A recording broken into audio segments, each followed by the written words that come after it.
मेरा नाम है doctor Meenal Vairagade. Fit pro club में आप सबका फिर से एक बार स्वागत है। जैसे कि फिट प्रो मतलब आप जानते हैं कि फिटनेस अंडर प्रोफेशनल गाइडेंस। यहाँ हम आपके physical health, mental health, emotional health और स्पिरिचुअल हेल्थ, इनफैक्ट सभी हेल्थ प्रॉब्लम्स का या सभी हेल्थ चैलेंजेस का पूरी तरह से ध्यान रखते हैं और उसके सोल्यूशंस हम आपको बताते रहते हैं। आपने देखा होगा हमारा 2 दिन पहले का जो लाइव था वो मैंने स्पेशली माइंड से रिलेटेड जो भी प्रॉब्लम्स आते हैं उसके लिए लिया था और उसका सॉल्यूशन किस तरह से निकालना चाहिए उस पर हमने स्पेशली वो लाइव लिया था। उस पर काफी सारे कमेंट्स आए हैं, इनफैक्ट बहुत सारे लोगों के फोन्स भी आए थे। बहुत सारे लोगों ने सराहा है उस लाइव को और बहुत से लोगों का कहना है कि उसके उनको जब उन्होंने वो अनएक्सपेक्टेड चीजें फॉलो की तो उन्हें काफी ज्यादा फायदा भी हुआ है।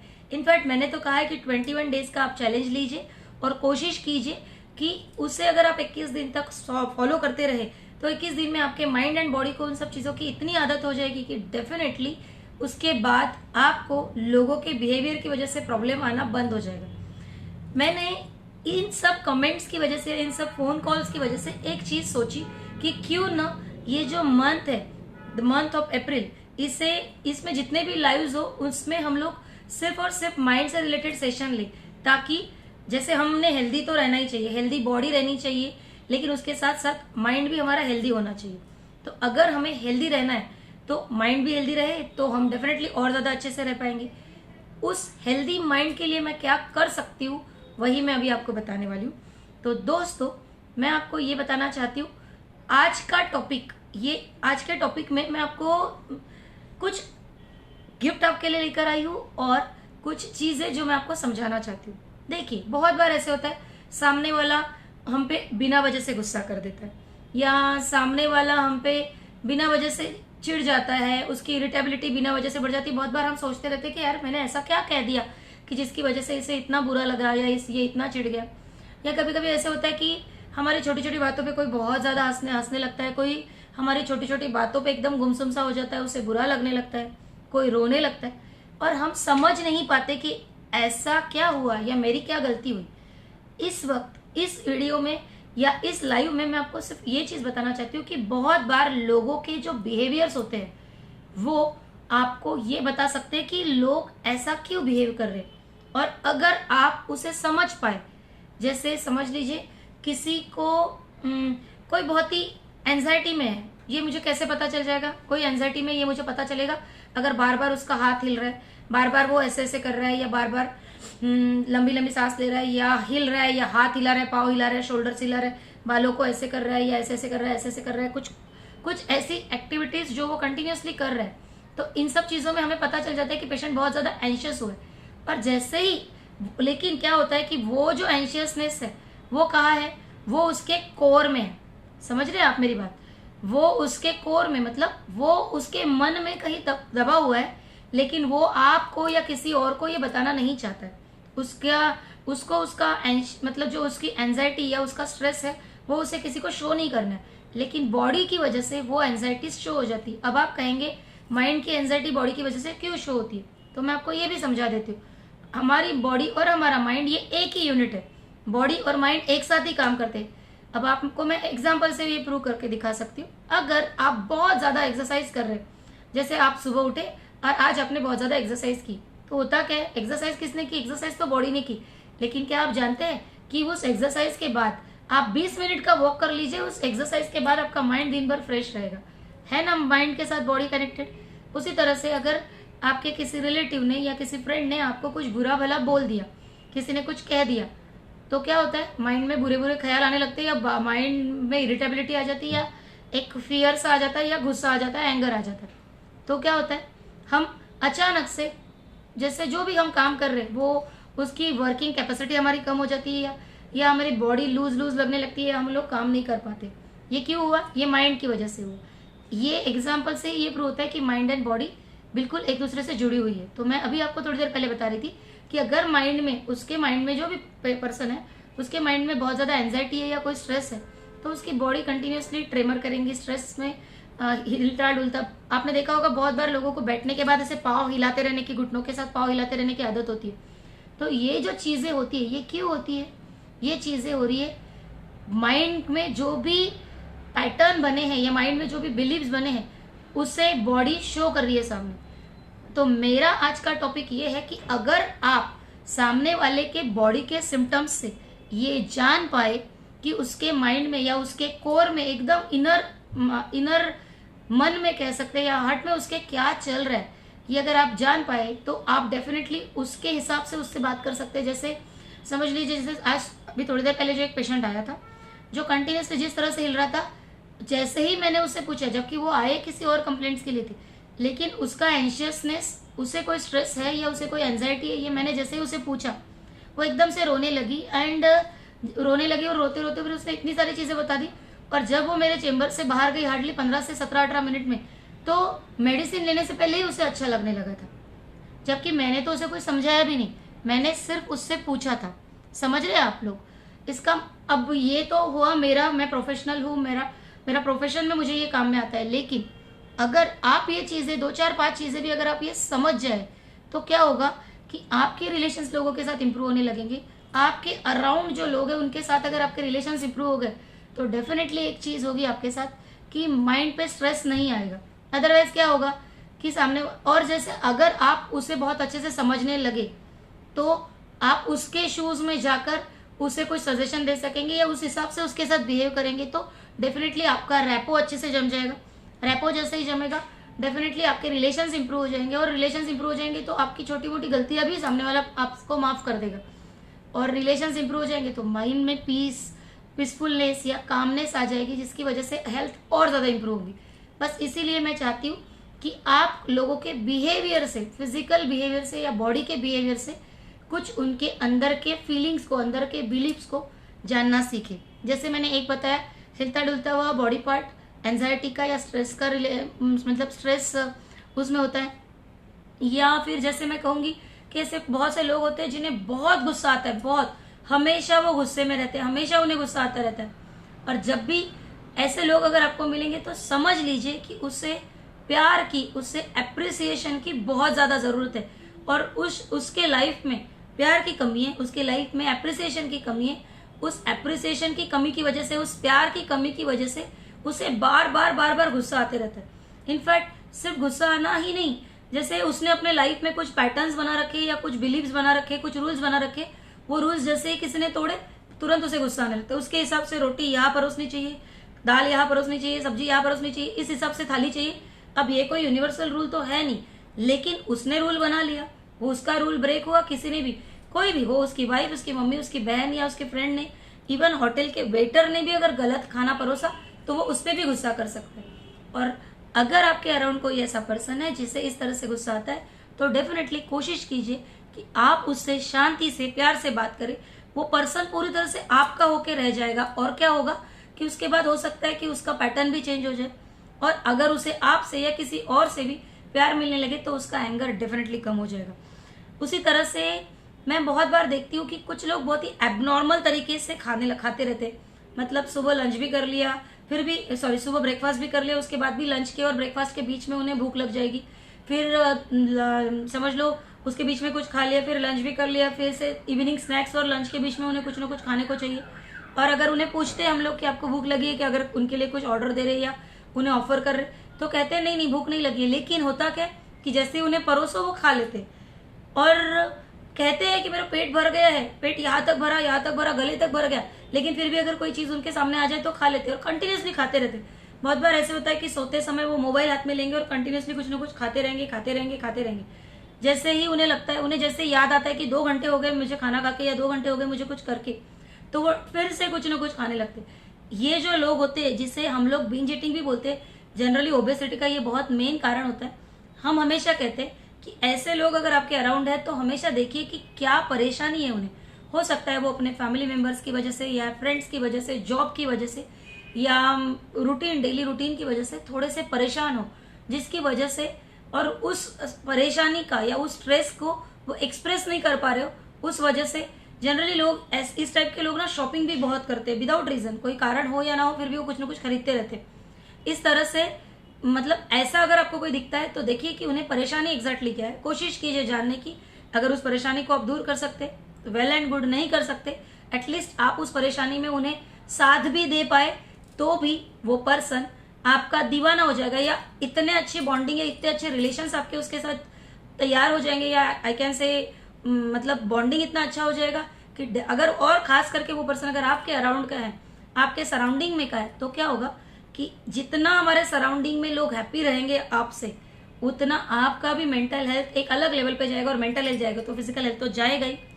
उसके बाद मैं कहती हूँ बहुत बार कि अगर कोई ऐसा पर्सन है जो छोटी छोटी बातों पे, इतनी सी बातों पे रो रहा है, ये हुआ रो लिया, वो हुआ रो लिया, सिंपल सा पूछ लो। मैं जैसे मैंने मेरे यहाँ के एक स्टाफ को पूछ लिया, वो उसने आज 2-3 बार कुछ ना कुछ छोटी छोटी गलती कर दी। जैसे उसने गलती की, मैंने उसे सिर्फ इतना पूछा कि क्या हुआ, आप ये क्या कर रहे हो ऐसे बार बार, तो उसको एकदम से रोना आने लगा। और फिर क्या कर सकते हैं आप, मुझे बताइए। ऐसे वक्त क्या होता है ना, जैसे अगर स्टाफ के साथ हो आप, या आप अपने जूनियर्स के साथ हो, सीनियर के साथ हो, किसी को, या अपने फैमिली मेंबर्स के भी साथ है, और उन्हें अगर इन छोटी छोटी चीजों की वजह से रोना आ रहा है, तो फिर आप क्या करेंगे? सोचिए, आप क्या सोचते हैं? ये बहुत ही कमजोर है, या इसके तो यही नाटक चलते रहते हैं, ये यही ऐसे ही करते रहते हैं, इसको तो कोई कुछ और आता ही नहीं है। ऐसे बहुत बार हमारा ये ओपिनियन बन जाता है ना। या फिर कितनी बार मैंने देखा है, मतलब मेरे पेशेंट्स में भी, कि अगर किसी की वाइफ रोने लगी तो उसके हस्बैंड्स का, या फिर कोई और भी पर्सन, जो भी फ्रेंड्स में भी, उन लोगों का ये कहना होता है कि हाँ, इसकी तो हमेशा नौटंकी रहती है, इसको तो कुछ भी कहो, इसको रोना ही रहता है। बट ऐसी बात नहीं है। ये हमेशा जान लीजिए, जिन लोगों को छोटी छोटी बातों पे बहुत ही जल्दी रोना आता है, या आंखें भर जाती है, या वो आपको फेस नहीं कर पाते हैं, पट से वो कहीं जाके रोने लगते हैं, तो डेफिनेटली वो बहुत ही इनोसेंट, बहुत ही मासूम से और साफ दिल के, बहुत ही क्लियर हार्टेड पर्सन है। ऐसे लोगों को तो मैं कहूंगी कि आप बिल्कुल भी मत खोना, कभी मत खोना। हमेशा कोशिश कीजिए कि आप किस तरह से, मैं तो कहूंगी कि आप किस तरह से उन्हें सपोर्ट कर सकते हैं, किस तरह से आप उन्हें, उनमें कुछ मैच्योरिटी ला सकते हैं, किस तरह से आप उनमें कोई डेवलपमेंट करके दे सकते हैं, वो देखिए। और ऐसे लोग हमेशा अपने आजू बाजू में होने चाहिए। इसलिए नहीं कि उनका रोना देख के आप अपना मूड खराब करें एंड ऑल, इन सब चीजों के लिए नहीं। ऐसे लोग हमेशा, जिंदगी में कितनी सारी अच्छाइयां है, और बिना, मैं क्या कहूंगी, बिना किसी एक्सपेक्टेशन के हम किस तरह से, मतलब आज भी दुनिया में ऐसे लोग हैं जो बिना एक्सपेक्टेशंस के भी आपके लिए या लोगों के लिए कुछ ना कुछ करते रहते। तो जिंदगी में या दुनिया में अच्छाइयां अभी भी है, ये सिर्फ यही लोग हमें बताते रहते हैं। ध्यान में रखिएगा ये। इसलिए, और ऐसे लोगों को रास्ते पे छोड़ दो। ये वही लोग होते हैं जो जनरली उनके इनोसेंस की वजह से ही बहुत बार कोई निगेटिव डिसीजन ले लेते हैं, या ये इवन ये सुसाइडल टेंडेंसीज जो होती है इन लोगों में बहुत ज्यादा होती है, क्योंकि उनके हिसाब से जिंदगी, या बहुत ये जो आजू बाजू के लोग होते हैं ये बहुत ही चालू होते हैं, या बहुत ही, मतलब मैं क्या कहूंगी कि उनको नहीं समझ पाते, उस वजह से प्रॉब्लम्स होते। मैं हमेशा कहती हूँ, बाद में कहने का या बाद में पछताने का क्या फायदा। ये सुशांत सिंह राजपूत ने जब सुसाइड किया था, क्या हो रहा था, सभी लोग क्या कह रहे थे, वो किसी को तो बता सकता था, वो मुझे बता देता, वो ये कर लेता, वो कर लेता। अरे ऐसे हजारों सुशांत आपके आजू बाजू में घूम रहे हैं। देखिए तो ऐसा कौन है जो इतना इनोसेंट है, जो इतना स्ट्रेस्ड में है, और आप उसे कुछ तो हेल्प अगर कर सकते। बहुत बार ऐसे होता है कि सामने वाले के रिएक्शंस पे आप हंसने लगते हैं या गुस्सा करने लगते हैं, लेकिन ये गलत बात होती है। अगर आप उसे समझे और कोशिश करें, मैं हमेशा कहती हूँ एक बात कि भले ही किसी के खुशी में उसका साथ मत दीजिए, लेकिन उसके दुख में अगर आप 2 सेकंड के लिए भी उसके साथ हो ना, तो उसके लिए वो पल बहुत इंपॉर्टेंट होता है। आपको क्या लगता है, जैसे अगर आप सुशांत की नहीं, कोई भी ऐसे पर्सन की जो लोग सुसाइड कर लेते हैं, उनकी बात लीजिए, वो 2 मिनट का पैटर्न होता है, 2 मिनट का टाइम होता है जिसमें इंसान का माइंड काम करना बंद कर। आपको क्या लगता है, सुशांत को नहीं लगा होगा कि उसके पास पैसे है, उसके पास इतना सारा फेम सब कुछ है, उसके बावजूद भी लेकिन अगर वो 2 मिनट उसके लाइफ के निकल गए होते, जब वो बहुत ही ज्यादा स्ट्रेस में था या बहुत ही ज्यादा डिप्रेशन में था, तो क्या हो सकता था, डेफिनेटली आज वो हमारे बीच में होता था। मैं आपको बताती हूँ, मैं एक दिन ना आउट ऑफ नागपुर गई हुई थी, और मेरे एक पेशेंट ने मुझे फोन किया। मैंने उसकी 2-3 बार काउंसलिंग की हुई थी। काउंसलिंग इन द सेंस, उसके हस्बैंड के साथ या फैमिली के साथ ना बहुत अच्छे रिलेशंस नहीं थे, बहुत अच्छे टर्म्स नहीं थे, बहुत कुछ ना कुछ इशू आता था। मैं ये नहीं कहूंगी कि उसके हस्बैंड का प्रॉब्लम था, या उसके, जस्ट एक सेकंड,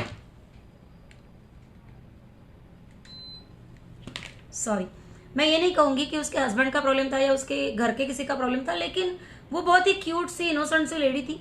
बार बार मतलब डिप्रेशन में चली जाती थी। मैंने 2-3 बार उसका सेशन लिया था, काउंसलिंग की थी, बहुत अच्छी खुश थी। सब कुछ अच्छे से चल रहा था, कुछ मेडिसिन भी शुरू किए थे, बट उसने कुछ दिनों बाद मेडिसिन शायद अपने आप अपने मर्जी से बंद कर दी। आप यकीन नहीं करेंगे, एक दिन मैं ऐसे ही मेरे होम टाउन गई हुई थी और उसका मुझे फोन आया।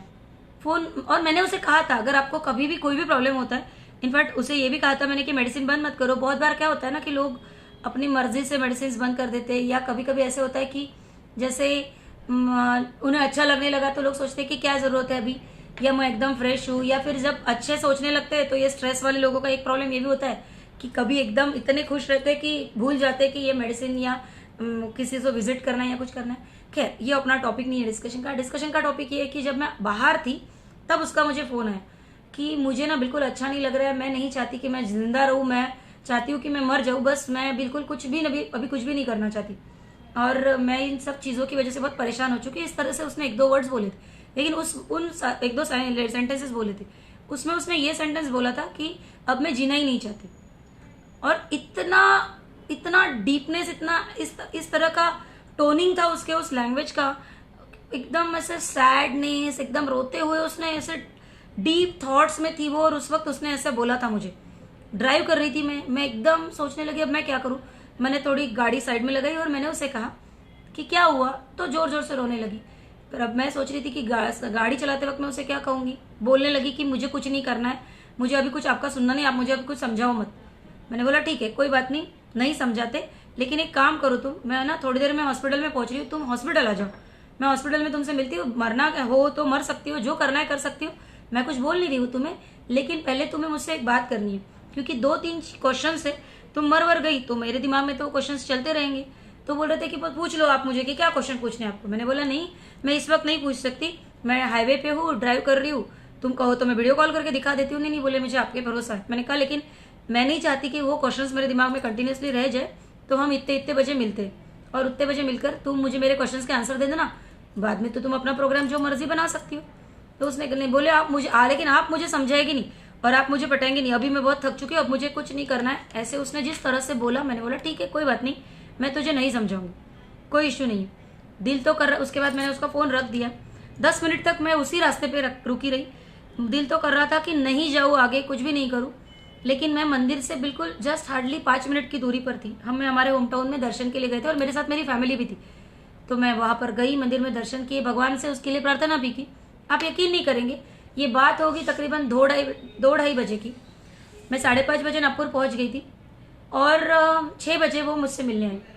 6 बजे उसने मुझसे मिलकर ये पूछा कि एग्जैक्टली क्या पूछना था आपको, मुझे पूछ लो, फिर मैं देखती हूँ। फिर मैं उसे मतलब 2-3 चीजें, मतलब बाद में मैंने उसके साथ ऐसे ही डिस्कशन किया, लेकिन तब तक वो एपिसोड से वो निकल चुकी थी। ये समझने की कोशिश कीजिए जो मैं आपको बताना चाहती हूँ। लोगों के पैटर्न से या लोगों के गुस्से से, लोगों के रोने धोने से आपको कभी कभी फर्क पड़ता है, आप इरिटेट हो जाते हो, लेकिन अगर आप उसे थोड़ी सी सिंपैथी दो और ये समझने की कोशिश करो एग्जैक्टली क्या है, तो बहुत बार ये सुसाइड जैसी चीजें तो डेफिनेटली बच सकती है। बार बार से बाद में बोलने से कुछ नहीं होता है। पहले अभी इस वक्त आप किसकी मदद कर सकते हो जिंदगी भर में, अगर आप सिर्फ एक पर्सन को ऐसे कोई भी गलत चीज करते हैं किससे बचा पाए ना, तो भी बहुत बहुत बहुत फायदा हो जाएगा आपका। भगवान या यूनिवर्स कंटिन्यूअसली अपने ब्लेसिंग्स बरसाते रहेगा आप पर, क्योंकि आपने किसी और के बारे में सोचा। बराबर है। चलिए हम आते हैं अपने पॉइंट पे। अगर ऐसा कोई पर्सन है जो कंटिन्यूअसली बिना काम का हंसते रहता है, बेकार की बातों पर भी कंटिन्यूअसली हंसते रहता है, तो ये बिल्कुल 100% जान लीजिए कि वो लोनलीनेस का शिकार है। वो बिल्कुल मतलब ऐसा है कि उसकी जिंदगी में अकेलापन इतना आ गया है कि वो अकेला रह रह के परेशान हो चुका है, और फिर अभी अपने अकेलेपन को वो चाहता है कि जो उसके साथ इमोशनली या मेंटली अटैच भी नहीं है, उन लोगों की बातों पर भी वो बस हंसता रहे या कोई तो भी रिएक्शन देता रहे, क्योंकि रोए तो लोग बोलेंगे, बहुत से लोगों को रोना पसंद नहीं आता, इसलिए वो हंसते रहता है, जबकि अंदर से वो टोटली लोनली, टोटली अकेला, बहुत ही खोखला होता है। ये बात हमेशा ध्यान में रखिए। अगर कोई बिना वजह से सिर्फ मुस्कुराते हुए दिखे तो कोशिश कीजिएगा कि उनके साथ आप थोड़ा डीप थॉट्स में जाके बात करें, या कोशिश करें कि सिर्फ होता क्या ना, ऐसे लोगों के साथ ना हम लोग, मतलब नॉट एग्जैक्टली हम लोग, लेकिन ऐसे बहुत बार होता है कि एक आधा फ्रेंड होता है जो बार बार मुझसे हंसते रहता है, और बाकी फ्रेंड्स भी ना उसका सिर्फ हंसने के लिए इस्तेमाल कर लेते हैं, और उनके ड्रिंक्स एंड स्मोकिंग एंड ये सब चीजें चलती रहती है। खास करके ये चीजें कॉलेज गोइंग बॉयज या गर्ल्स में और लोगों में ये चीज़ें बहुत ज़्यादा दिखती है। और होता क्या है कि उस अकेलेपन में बहुत बार वो लोग निगेटिव डिसीजंस ले लेते हैं, या मैं कहूँगी कि बहुत बार स्ट्रेस में या डिप्रेशन में चले जाते हैं। तो ऐसे कोई आपके आजू बाजू में हो तो डेफिनेटली कोशिश कीजिए आप उसके अकेलेपन का आप थोड़ा सा मतलब साथ दे सके या कुछ उससे हेल्प कर सके। बहुत बार ये जो चीज़ें मैं बता रही हूँ ना, ये एक साथ भी आती है और बहुत बार एक साथ ही इसके कहूँगी मैं कि स्ट्रेस, अकेलापन, मासूमियत, एंगर, ये बहुत बार एक साथ भी बहुत से लोगों में होता है। लेकिन अगर किसी का एक पैटर्न बन चुका है तो आप डेफिनेटली ट्राई कर सकते हैं कि उसे क्या प्रॉब्लम्स है ये जानने की। जैसे कोई ऐसा पर्सन है जो रोता ही नहीं है, जैसे मैंने बहुत बार देखा है कि जेंट्स में ये प्रॉब्लम्स बहुत एकदम स्ट्रांगली होती है। इवन जब हम स्टूडेंट्स की काउंसलिंग करते हैं या स्टूडेंट मास्टरी में जब काउंसलिंग के लिए हमारे पर्सनल काउंसलिंग के लिए लोग आते हैं ना, तो मैंने देखा है कि कुछ बच्चे पेरेंट्स कहते हैं कि मैडम नहीं कुछ भी कह दो ना, ये रोता नहीं है और अपने मर्जी से या गुस्से से कुछ भी कर लेता है। ऐसे जो लोग होते हैं ना वो बहुत ज्यादा कमजोर होते हैं, उन्हें आपके साथ की, आपके स्ट्रांगनेस की जरूरत होती है। अब आप कहेंगे कि मैडम आप हमें ये बता रहे हो कि लोगों में जो प्रॉब्लम्स है वो सॉल्व करो और हम हमारे प्रॉब्लम्स का क्या करें। आप अपने प्रॉब्लम्स लेके, आपके चैलेंजेस लेके हमारे पास आ सकते हैं, कोई प्रॉब्लम नहीं, लेकिन कोशिश तो कीजिए कि लोगों के इश्यूज को सॉल्व करने की कोशिश तो कीजिए। आप अगर आगे वाले की प्रॉब्लम समझने की कोशिश करेंगे, आगे वाले के बूट्स में जाके देखेंगे कि उसे क्या प्रॉब्लम है, आगे वाले के लाइफ में जाकर देखेंगे, उसको आपको पता चलेगा कि हो सकता है किसी ने गुस्सा किया, उसके पीछे कुछ और रीजन हो, कुछ अलग तरह के बिलीव्स उसके रेडी हो, उस वजह से वो इस तरह से बिहेव कर रहा हो सकता है, डेफिनेटली हो सकता है। जब हम सामने वाले के बारे में, मैं ये नहीं कह रही हूँ कि पूरी तरह से घुस जाओ उसी में और उसी के बारे में सोचते रहो, वो नहीं भी चाहता तो भी उसे सुधारने के लिए लग जाओ, बिल्कुल भी जरूरत नहीं। अगर किसी ने आपको ये कह दिया कि नहीं नहीं मुझे नहीं सुनना है, मुझे करना ही नहीं है, मुझे तुझसे बात ही नहीं करनी, या मैं सुधरना ही नहीं चाहता, या मैं तो मरते दम तक ऐसे ही रहूंगा, मैं हमेशा कहती हूँ कि आप किसी और को ना चाहते हुए नहीं सुधार सकते, लेकिन जब भी हम सामने किसी भी अपने फैमिली मेंबर्स की, अपने फ्रेंड्स की, नेबरर्स की, अपने आजू बाजू वाले लोगों की मदद करते तो वो हमारे ही पुण्य में जुड़ते जाता है, बराबर है। और मैं सिर्फ पाप पुण्य की बात नहीं करूंगी, लेकिन जब भी आप किसी और की मदद करते बिना किसी एक्सपेक्टेशन के, तो आपको खुद ही फिजिकली, मेंटली एक अलग ही सेटिस्फेक्शन मिलता है। मैं जो कहती हूँ ना spiritual health, spiritual health, spiritual health क्या होती है? मंदिरों में जाके घंटा बजाना स्पिरिचुअल हेल्थ नहीं होती है, किसी पहाड़ी पे जाके मेडिटेशन करना स्पिरिचुअल हेल्थ नहीं होती है। अपने आजू बाजू में भगवान का रूप घूम रहा है, देखिए उन्हें, देखिए उनके पैटर्न्स को, देखिए उनके बिलीव्स को, और कोशिश कीजिए उन्हें सुधारने की, कोशिश कीजिए कि उन्हें उसमें से बाहर निकालने की। लेकिन मैं फिर से एक बार कहूंगी कि किसी में घुस के वो नहीं भी चाहता होगा तो भी उसका पैटर्न चेंज करने की कोशिश कभी मत कीजिए। अब ये हुआ आज का टॉपिक, और इसी टॉपिक पर हम एक स्पेशल कोर्स लॉन्च कर रहे हैं जिसका नाम है बुलेट प्रूफ माइंड फॉर्मूला। ये है एक अल्टीमेट इमोशनल मास्टरी है जिसमें आप अपने इमोशंस पे किस तरह से काबू कर सकते हैं। जो भी निगेटिव इमोशंस आप में आते, समझ लीजिए कोई गुस्सा आया, कोई डिस्कम्फर्ट आया, कोई ओवरलोड आया है, या कोई गिल्ट आप में है, कोई एंगर है, तो उसमें से किस तरह से बाहर निकलना, वो भी पॉजिटिव पॉइंट से। मैं उन मोटिवेशनल स्पीकर्स की तरह आपको ये नहीं बताऊंगी कि नहीं नहीं गुस्सा मत करो। अरे कैसे मत करो? मुझे एक बात बताओ, आपकी गाड़ी नई कोरी बाहर खड़ी है, उस गाड़ी पर किसी ने कुछ फेंक कर मार दिया और ग्लास टूट गया, आप गुस्सा नहीं करेंगे? ऐसा होगा नहीं, गुस्सा तो आएगा। और ये सोचने से पहले कि गुस्सा नहीं करना है, तब तक गुस्सा आके वो जो हार्मोन्स रिलीज होने वो तो हो जाएंगे। तो ये कहने की बातें होती है कि गुस्सा मत करो, लेकिन अगर आप उसी निगेटिव इमोशंस को पॉजिटिवली कैसे ले सकते हैं, उसमें से आपको क्या मैसेज आया है, उसके बाद उस एक्शन, उस मैसेज पर आप क्या एक्शन ले रहे, और उस एक्शंस को, मतलब जैसे हम हमेशा कहते हैं छोटे छोटे अचीवेबल एक्शंस लो, उन एक्शंस को आप किस तरह से लेकर अपनी बॉडी का, अपने माइंड का पैटर्न चेंज कर सकते हैं। यही सारी चीजें सिखाने के लिए हम स्पेशली, मतलब आपके जो भी डिसएम्पावरिंग थॉट्स होते हैं या डिसएम्पावरिंग इमोशंस होते हैं, उन्हें निकालने के लिए कोर्स लॉन्च कर रहे हैं जो हमारे व्यूअर्स के लिए टोटली फ्री रहेगा। आपको थोड़े दिनों बाद हम उसकी लिंक भी शेयर करेंगे, तो डेफिनेटली जुड़े रहिए हमसे और हमारे वीडियो को ज्यादा से ज्यादा लाइक कीजिए। आप अगर किसी स्पेशल टॉपिक पे वीडियो चाहते हैं तो डेफिनेटली हमें बताइए। नीचे दिया हुआ नंबर, नीचे इवन लाइक कमेंट करके शेयर भी कर सकते हैं आप इस लिंक को, इन वीडियोस को। आपके लिए हम हमेशा चाहेंगे कि आपकी फिजिकल हेल्थ, आपकी मेंटल हेल्थ, इमोशनल हेल्थ और स्पिरिचुअल हेल्थ एक इस लेवल पे रहे कि आप जहां में सबसे हटके दिखे। Thank you so much. Thank you.